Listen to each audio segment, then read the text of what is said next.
사도행전 17장 22절부터 34절 말씀까지 봉독합니다. 34절 말씀은 함께 봉독하겠습니다. 바울이 아레오바고 가운데 서서 말하되 아덴 사람들아 너희를 보니 범사에 종교심이 많도다. 내가 두루다니며 너희가 유하는 것들을 보다가 알지 못하는 신에게라고 새긴 단도 보았으니 그런즉 너희가 알지 못하고 위하는 그것을 내가 너희에게 알게 하리라. 우주와 그 가운데 있는 만물을 지으신 하나님께서는 천지의 주되시니 손으로 지은 전에 계시지 아니하시고 또 무엇이 부족한 것처럼 사람의 손으로 섬김을 받으시는 것이 아니니 이는 만민에게 생명과 호흡과 만물을 친히 주시는 이심이라.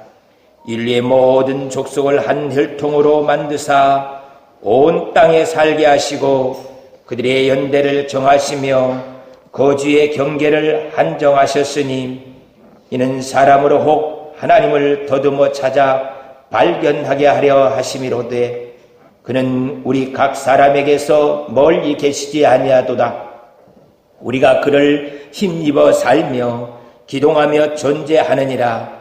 너희 시인 중 어떤 사람들의 말과 같이 우리가 그의 소생이라 하니 이와 같이 하나님의 소생이 되었은즉 하나님을 금이나 은이나 돌에다 사람의 기술과 구환으로 새긴 것들과 같이 여길 것이 아니니라. 알지 못하던 시대에는 하나님이 간과하셨거니와 이제는 어디든지 사람에게 다 명하사 회개하라 하셨으니 이는 정하신 사람으로 하여금 천하를 공의로 심판하실 할 날을 작정하시고 이에 그를 죽은 자 가운데서 다시 살리신 것으로 모든 사람에게 믿을 만한 증거를 주셨음이니라 하니라.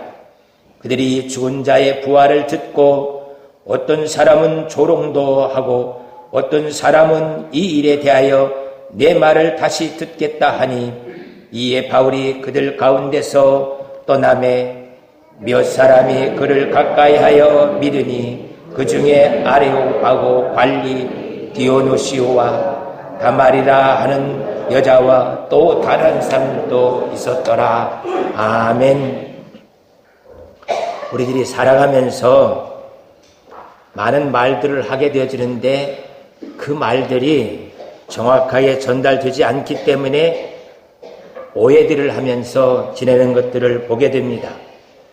이렇게 오해하게 되어지는 중요한 이유가 말하는 사람이 상대방으로 쉽게 알아들을 수 있도록 조리 있게 말을 못한다는 거예요. 나도 내가 말하다 보면 내가 무슨 말을 했지? 할 정도로 그 말을 논리적으로 상대방이 쉽게 알아들을 수 있게 말을 못하는 것들을 보게 됩니다. 이것보다요, 또 어떤 사건들은 내가 잘 알지 못해서 그냥 껌벅껌벅 눈만 떴다 감았다 하면서 말을 해요. 내가 정확하게 이해를 못한 거죠. 그렇게 이해하지 못한 것들을 말을 하다 보니까 상대방이 알아듣기에는 불가능한 일이죠. 전라도에 가보면 이렇게 말을 정확하게 전달하지 않고 그냥 거시기 저시기 있잖아 하면서 이렇게 거시기 가지고 말을 다 하고 있는 것들을 보게 돼요. 아버지가 들으면서 거시가 헛간에 가서 거시기 가지고 밭에 가서 거시기 좀 하라. 그러면 알아듣고요. 헛간에 가서 낫 가지고 와서 밭에 가서 콩 비워 갖고 와요. 도대체 전혀 이해할 수 없는 말인데 거시가 하면 큰아들 부르는 줄 알아요. 그리고 그가 소리 없이 가서 낫을 가지고 와서 콩을 걷어가지고 와요. 그래 말은 듣는 사람과 말하는 사람이 같은 공간에서 문화적인 교류가 있어야 돼요. 같은 생각을 하지 아니하면은 아무리 정확한 단어를 써서 논리적으로 말을 해도 상대방의 전달이 안 되어지는 것을 보게 됩니다.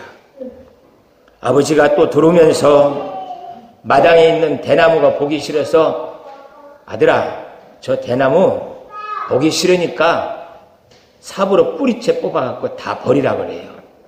근데 아들은 아버지 오늘 기분이 안 좋으신가? 거기 나오는 죽순 뜯어서 먹으면 참 맛있는데 왜 대나무를 뿌리채 뽑으라고 하는가? 하고는 가서는 위에 낫으로 대나무만 좀 잘라놓고 놔둬요. 조금 있다 들어와서 야, 대나무 삽으로 뿌리채 뽑아라고 그랬잖아. 어머니가 죽순 만들어주면 참 맛있어요. 근데 왜 그걸 비라고 하셔요? 그렇게 뽑아내면 안 돼요. 하면서 정확하게 말을 해도 자기의 생각이 다른 것이 있으면 그것이 전달이 안 되고 다른 일로 만들어지는 것을 보게 돼요. 농경사회와 산업사회 때는 말하면 군대식으로 무조건 순종이에요. 해 하면 이유 없이 가서 해야 되는 것이 농경시대, 산업시대의 모습이었습니다.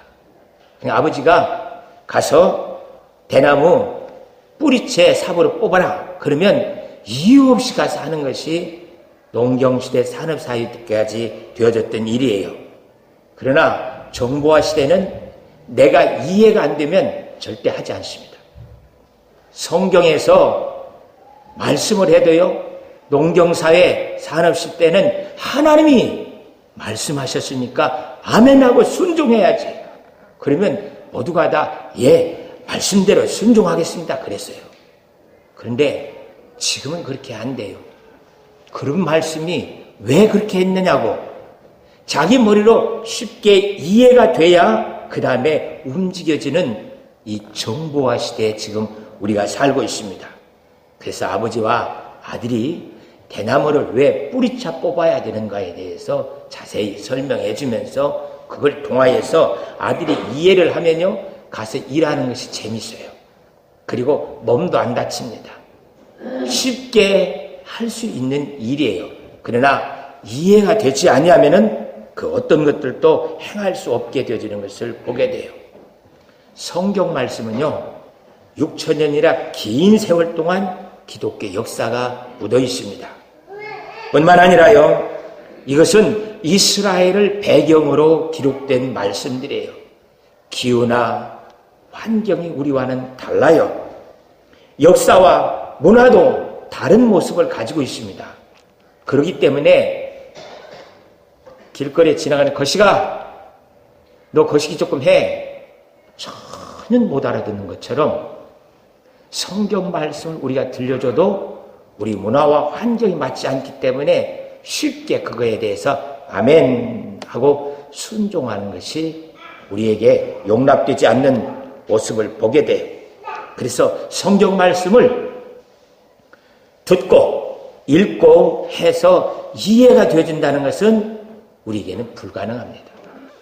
뿐만 아니라 그 말씀을 듣고 깨닫고 그 말씀대로 산다는 것도 더욱이 불가능한 일이고요. 성령께서 도와주시지 않으면 그 어떤 것들도 우리가 해낼 수 없게 되어지는 것들을 보게 돼요. 그래서 우리는 내가 눈으로 본 것이 사실이라고 하지만 그 사실이 사실이 아니에요. 그것은 그 사실 뒤에 그 어떤 배경이 있습니다. 성경을 기록할 때 저자가 원저자이신 하나님께 뜻을 알았어요. 그리고 그의 단어로 이 성경을 기록해 놨습니다. 그래서 우리가 그 성경을 자세히 알기를 원하면 이 사도행전을 기록한 누가가 하나님께 어떤 계시를 받아서 이 말씀을 썼을까 하고 우리의 생각을 무한정으로 열어야 돼요. 우리는 그 말씀을 이해하기 위해서요, 긍정적으로 생각하면서 무한대로 열어놔도요, 우리의 생각이 짧아요. 그래서 이 성경을 이해하고 그 말씀대로 살아가고 그 말씀이 나의 능력이 된다는 것은 한계가 있는 것들을 보게 돼요. 사랑하는 성도 여러분, 우리 구역장님이요, 우리 다단계 빠뜨리려고 모아가지고 예배 드리겠습니까? 제가 여러분들을 어떠한 다단계에 데리고 들어가서 무슨 사업 투자하려고 여러분들을 모아놓고 이렇게 하겠습니까? 그런 거 아니잖아요. 그런 것도 가끔 있는 것도 봐요. 저희 교회에서는 그런 일이 절대 없습니다. 있으면 뿌리채 뽑아버려요. 용납이 안 돼요. 교회에서 무슨 장사하고 그렇게 해가지고 그 무엇을 하려고 한다는 것은 교회가 많이 어려워지기 때문에 용납되지 않는 모습이에요. 기본적으로요, 우리 성도들이 성도들을 대할 때는 그 속에 하나님을 믿는 믿음이 있다는 것을 전제를 해야 돼요. 그리고 아무리 그 사람이 말하는 것이 서툴고 문화가 다르기 때문에 내가 이해할 수 없는 말을 하고 전혀 생각과 다른 이야기를 한다 할지라도 믿으세요. 하나님께서 그와 함께 역사하고 있다는 것을 믿고, 그럼 저렇게 행동하고 저렇게 말을 해도 그 속에서는 성령이 역사하고 계셔. 이것을 인정하면서 그 사람의 속에서 나타나는 하나님의 역사를 보려고 우리가 마음을 열고 귀를 열고 눈을 열어서 보려고 하는 그 자세가 필요합니다. 그래야만이 우리가 하나님의 뜻에 따라서 살아갈 수가 있습니다. 4주 동안 우리에게 하나님께서 의인은 믿음으로 말미암아 살리라고 그랬어요. 그래서 의인들이 의인답게 살기 위해서는 우리의 마음과 생각과 그 모든 것들을 열어놓고 하나님이 저분하고 역사하셔. 성령께서 나를 만나게 하여서 그 무엇인가 이루실 거야. 그 기대를 가지고서 대해야 됩니다. 정말 한국 사회에서 살아가기 힘든 것이에요. 엄마들이요, 딸들 보고 남자들은 다 도둑이래요. 믿지 말래요. 회사 가시거나 어디 가서나 사람 믿으면 큰일 난다고 그래요. 어떻게 살겠습니까? 절대 그러면 안 돼요. 뿐만 아니라요, 조금만 있으면 그거 사기꾼이라고 그래요. 그 사기꾼이라고. 정말 한국 사회가 경직되고 경직될 만큼 경직돼 버렸어요. 마음을 열어놓고요, 사기를 당한다 할지라도요, 어림을 당한다 할지라도 하나님께서 나를 지키셔. 그리고 그런 위험한 절에 빠져서도 나를 건지실 거야.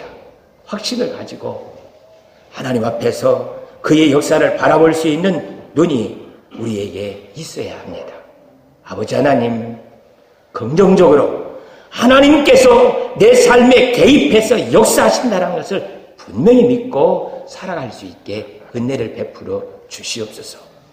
사탄은요, 사람을 절대 믿지 말아요. 교회도 믿을 게 안 된다요. 그럴 수 없습니다. 그 어떤 어려움이 우리에게 닥친다 할지라도요, 우리는 하나님의 역사를 믿고 하나님께서 나를 지키신다는 확신을 가지고 살아가야 됩니다. 세상의 말, 믿음의 말이 무엇인가? 한번 사람이 뭔 이야기를 들으면 그게 모든 것의 잣대가 돼요. 기준이 돼요. 성경 중에 가장 오해하고 있는 부분 중에 하나가 오늘 성경 말씀 읽은 사도행전 17장 아덴의 설교예요. 아덴의 설교는 철학적인 설교이기 때문에 실패한 설교라고 그렇게들 이야기하고 있습니다. 그러나요, 이건 거짓말이에요. 우리를 성경을 제대로 볼 수 없게 만드는 악한 마귀의 장난인 것을 보게 돼요. 우선 34절에 보니까 몇 사람이 그를 가까이 하여 믿으니 그 중에는 아레오파고 관리 디오누시오스와 다말이라 하는 여자와 또 다른 사람들도 있더라. 설교 한번 하고요, 아레오파고 관리인 디오누시오와 다마드리아와 또 많은 사람들이, 다른 사람들이 예수를 그리스도로 믿게 됐어요. 설교 한 번 해서 이렇게 사람들이 신앙을 바꾸고 예수를 그리스도로 믿게 된다면 그건 성공한 거죠. 성공한 거예요. 뿐만 아니라요, 바울이 많은 교회들을 세웠는데 역사가 흘러가면서 다 문을 닫았어요. 그런데 지금까지 한 번도 문을 안 닫고 계속 예배를 2000년 동안 드려오는 교회는 아덴 교회예요. 아덴 교회는 지금까지도 함께 예배를 드리고요, 그 교회 정문에 제1대 목사 그렇게 해서 사도 바울을 써놓고 지금도 그들은 함께 예배를 드리는 교회예요. 그러면 실패했다고 쉽게 단정 지을 수가 없습니다. 정말 성공한 그런 설교이고 아름다운 교회의 모습이에요. 성경에서 구체적으로요, 저것은 악한 것이다 하고 지목한 것 말고요, 나머지는 다 긍정적으로 생각하면서 나와 문화가 다를 뿐이지 그 속에 하나님의 역사가 있다는 것을 기억하면서 좋은 방향으로 우리가 해석을 하는 훈련이 필요합니다. 그래서 상대방이든 누구든지 말할 때 좀 긍정적이고 좋은 방향으로 생각하면서 받아들이려고 하는 그런 자세가 믿음의 말을 할 수 있는 기초가 되어지는 것을 보게 돼요. 설교는 지적인 설교, 의지적인 설교, 감정적인 이런 설교가 있어요. 감정적인 설교를 보면 CTS나 CBS 설교를 들으면 거의 어떤 목사님들은 눈물이 글썽글썽해서 그 모든 사람을 함께 울 수밖에 없을 정도로 감정이 풍부한 목사님들도 있어요. 어떤 분은 이런 감정과 지적인 설교를 통해서 의지적으로 행동할 수 있게 만드는 그러한 설교를 잘하시는 분들도 있습니다. 근데 지금 한국 사회는 지적인 설교가 피폐해져 버렸어요. 누구한테 무엇을 배우고 그것을 내가 좀 살아가는데 도움이 되게 교회에서마저도 그게 안 돼요. 그래서 무엇을 듣고 배운다는 것은 내 나이가요, 내가 이만큼 살았는데요, 전 하면서 귀를 닫아버리는 그 안타까운 모습들이 주어지고 있습니다. 그러나 지적인 설교를 듣고 지적인 설교를 하는 교회에서는요, 신앙이 아주 견고해지는 모습을 보게 돼요. 한국에서 이 지적 설교를 가장 잘하시는 분 중에 하나가 이 박영선 목사님이신데 정말 잘하셔요. 아덴에서 바울이 철학적 설교를 했는데 이것도 지적인 설교예요. 바울이 아덴에서 이렇게 지적 철학적인 설교를 한 이유가 그 동네 사람들이 전체가 철학에 빠져 있어요. 그래서 무엇을 새롭게 배우고 그것을 배우다가 어느 정도 정점에 이르면 그것을 신격화해 종교화로 만들어내요. 그러니까 이 우리나라에서 샤머니즘 나무 밑에다 놓고 빌고 이런 것들 아니고요. 그들이 신격화한 것들은 다 그 어떤 지식을 기초로 해서 만들어져 있는 신들이에요. 그러니까 그들은 무슨 이야기를 들으면 쉽게 포기하지 않습니다. 이해가 되지 않으면 끝까지 파고들어서 그것을 깨닫고 그것을 통하여서 함께 공유하면서 신격화할 정도로 지식에 굉장히 목말라 있는 사람들이에요. 예수님도 설교하실 때 보면 농촌에 가서는 밭에 있는 것을 봐라, 옥토와 가시덤불 이렇게 하면서 설교를 하셔요. 바다에 가시면은 바다의 태풍과 풍랑, 고기 잡는 것들, 그런 것들 가지고 설교를 하셔요. 들에 나가서 산을 보면서는 들의 백합화를 보면서 그 환경을 가지고 설교를 하셔요. 성전에 올라가면 성전과 종교 지도자들을 그들이 가르쳐주고 있는 말씀을 가지고서 설교를 하셔요. 이렇게 사람들이 자신들이 가지고 있는 문화를 가지고 설교하고 있는 것들을 보게 돼요. 음악, 색소폰에 대해서 전혀 알지 못하는 사람들에게 악기를 가지고 설교를 하면 귀가 열려지질 않습니다. 천지창조 그림을 가지고 설교하면은 그림 그리는 사람들에게는 너무너무 좋은데, 거기에 하나님의 창조의 역사가 담겨 있구나 하면서 하나님을 만나고 좋아해요. 그러나 그림이나 음악이 재미없는 사람들은 그런 설교하면은 뭔 설교를 그렇게 하냐고 하고 귀를 닫아버립니다. 바울은 이 아덴 사람들이 철학적인 배경을 가지고 있기 때문에 설교의 도입부터 다른 모습을 가지고 있어요. 먼저 우상이 가득한, 이 우상이라는 것은 그냥 돌 만들어 놓고 거기다가 나무에다가 절하는 그런 우상이 아니고 지적 기초가 되어 있는 신들을 말하는 거예요. 이건 보통 신들이 아닙니다.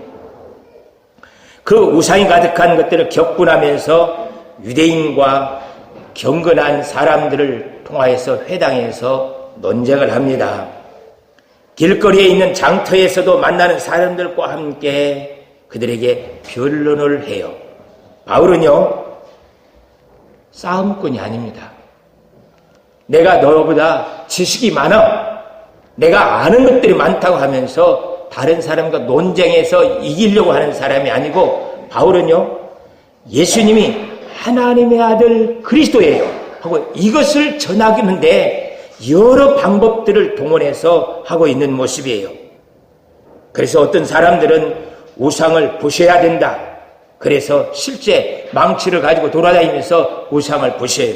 언젠가 한번 TV에서 나온 것처럼 어떤 분들은 빨간 페인트를 가지고 절에 가서 석가모니에다가 십자가를 그려놓고 도망가요.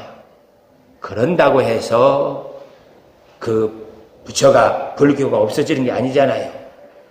바울은 우리에게 우리의 씨름은 혈과 육이 아니고 그 사람들을 전도해서 구원하는 것이 목적이라고 그렇게 말하고 있습니다. 그래서 바울은 그들에게 복음을 전하여서 그들이 예수를 그리스도로 믿게 하는 것이 목적이에요. 철학자들인 그 에피쿠르스와 스토아 철학자들이 바울에게 다가와서 네가 말쟁이다 그래요. 그냥 시장 근처에서 어디에서 주워 들은 이야기 가지고 뭔 이야기를, 쓸데없는 이야기를 하고 있는데 그렇게 하면서 바울을 폄하하고 말쟁이라고 그래요. 적어도요, 철학을 하는 사람이라면 이런 식으로 다른 사람을 폄하해서는 안 되죠. 음악하는 도시에서 길거리에 지나가다가 뭐 기타를 치면서 노래하는 것을 듣게 되어지면 그냥 그 모자에다가 1,000원, 10,000원 놓고 가잖아요. 철학의 도시에서는 그 이야기를 들으면, 좋은 이야기를 들으면 거기다가 모자에다가 돈을 놓고 가요. 뿐만 아니라요, 여기에 이틀, 3일 좀 더 머무르면서 우리에게 그 이야기를 들려달라고 말합니다. 32절에 보니까 그들이 죽은 자의 부활을 듣고 어떤 사람들은 조롱하고 어떤 사람들은 이 일에 대해 내 말을 다시 듣겠다고 해요. 좀 더 자세히 깊이 듣기를 원한다. 그래서 이렇게 깊이 듣기를 원하는 사람들은요, 금세 신앙을 가지고 그것을 다른 때에 했던 것처럼 종교화해서 하나님만이, 그 부활하신 예수님만이 유일한 구세주는 것을 믿을 수 있게 되어지는 것을 보게 돼요.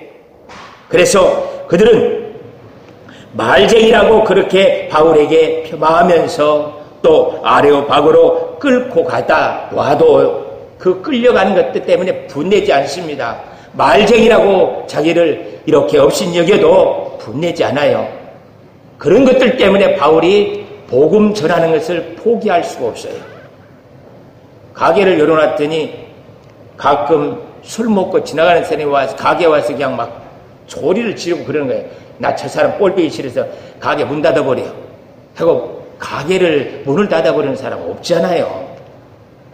더욱이 복음을 전하는데 내 자존심이나 나를 마면서 업신여기는 그 사람 때문에 복음 전하는 것을 포기할 수가 없잖아요. 교회에 어떤 문제가 있다고 해도 그 문제 때문에 교회 문 닫고 그럴 일은 없잖아요. 하나님, 저희 모두가 다 무엇 때문에 살아가야 되는지 깨닫고 거기에 집중할 수 있게 은혜를 베풀어 주시옵소서. 바울이 그렇게 아덴을 돌아다니면서 하나를 보게 됐습니다. 설교할 수 있는 설교거리를 하나 붙들었어요. 그게 뭐냐면 23절, 내가 두루 다니며 너희가 유하는 것들을 보다가 알지 못하는 신에게라고 새긴 단을 보았으니 그런즉 너희가 알지 못하고 위하는 그것을 내가 너희에게 알게 하리라. 이 말씀이 바울이 돌아다니다가 알지 못하는 신이 있는 것을 보면서 그것을 내가 알게 해주겠다 하면서 설교를 시작하는 그런 모습을 보게 돼요. 바울은요, 그 우상 잘못된 거야, 나쁜 거야, 그거 따라가다는 패가망신해 하면서 그 우상 타종교에 대해서 업신여기지 않습니다. 그것과 싸울 시간도 없고 싸울 정력도 없어요. 바울은 복음 전하는 것이 자기의 목적이기 때문에 그런 모든 것들과 시비하지 아니하고 바울은 복음 전하는 일에만 집중하고 있는 것들을 보게 돼요. 바울이 그들에게 복음 전하는데 이들이 인생이 무엇인가, 세상이 어떻게 만들어지고 어떻게 끝나는가, 죽음은 또 무엇인가, 이런 것에 대해서 철학자들이 많이 고민하고 있으니까 그걸 가지고 설교를 해요. 온 우주 만물은 하나님이 창조주시다. 그분이 온 세상의 조제시고 지금도 통치하시는 분은 하나님이야. 그래, 나라의 경계령 그분이 정하시고 왕도 그분이 정하셔서 그분이 패하게 하시고 흥하게 하시는 주체시라고 이야기를 하면서 그 하나님께서 바로 우리를 구원하시기 위해서 그의 아들을 보내서 십자가에 달려 죽게 하시고 부활하게 하셔서, 이런 이야기를 들으면 사람들은 깼어, 귀를 닫아버리지만 이 아덴 사람들은요, 기본적으로 상당수자가 그게 무슨 말이에요? 아니, 이 세상을 창조한 분이 있었단 말이에요. 나도 만들어진 것이 너무너무 신기하고 궁금하고 미칠 지경이었습니다. 그 이야기 좀 들려달라고. 아니, 더욱이 그분이 사람의 몸을 입고 와서 우리를 위해서 대신 왜 그런 짓을 해요? 뭐 때문에 그분이 우리를 위해서 죽으셨단 말이에요? 하면서 그들은 자기가 이해되고 믿을 수 있을 때까지 끝까지 파고들면서 알려고 노력하는 자세가 있습니다. 참 전도하기 힘든 것이 충청도 양반들이에요. 경상도 전라도에서는 이런 게는 안 씁니다. 근데 그분들은 전도하면 다음 주 꼭 교회 나올 것 같아요. 그래서 가야지요. 진짜 교회 나오는 줄 알았는데 그거 인사차 한 말이에요. 그래서 지난주에 교회 나온다고 하지 않았습니까? 꼭 가지요. 대답은 그렇게 하는데 교회는 안 와요. 그냥 양반이니까 그냥 대답을 그렇게 해준 거예요. 진짜 나오는 것으로 생각하면 오해죠. 그러나 간다 그러면 가요. 전라도 경상도 사람들은 가기 싫으면 안 간다고 해요. 그것보다 더 아름답고 훌륭한 사람들은 이 아덴 사람들처럼 종교심이 많아서 무엇인가에 대해서 자세히 알고 싶어하는 그 마음이에요. 하나님, 저희에게도 이런 마음이 있게 하여 주시옵소서.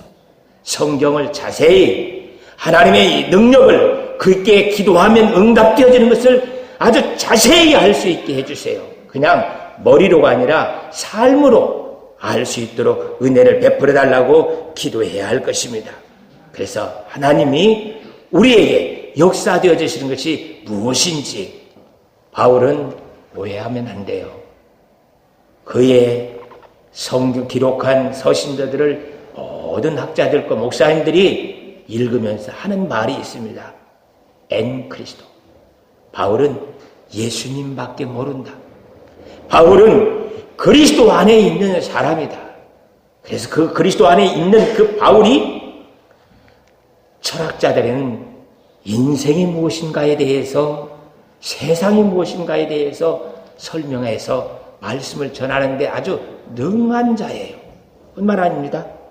바울은 왕들 앞에서도 전혀 두려워하지 않고요, 왕들에게 역사를 가지고 설명하면서 어떻게 나라가 흥망성쇠하고 하나님이 나라들을 다스리고 있는가에 대해서 자세히 이야기하면서 왕들의 하나님으로 전해요. 뿐만 아니라 종교 지도자 앞에서는 아주 험하게 책망을 하면서 그들로 하여금 하나님 앞에 말씀에 따라 돌아서라고 설교를 할 줄 알아요. 알아듣지 못하는 사람들에게는 그들 수준에 내려가서 그들이 알아들을 수 있게 만들어요.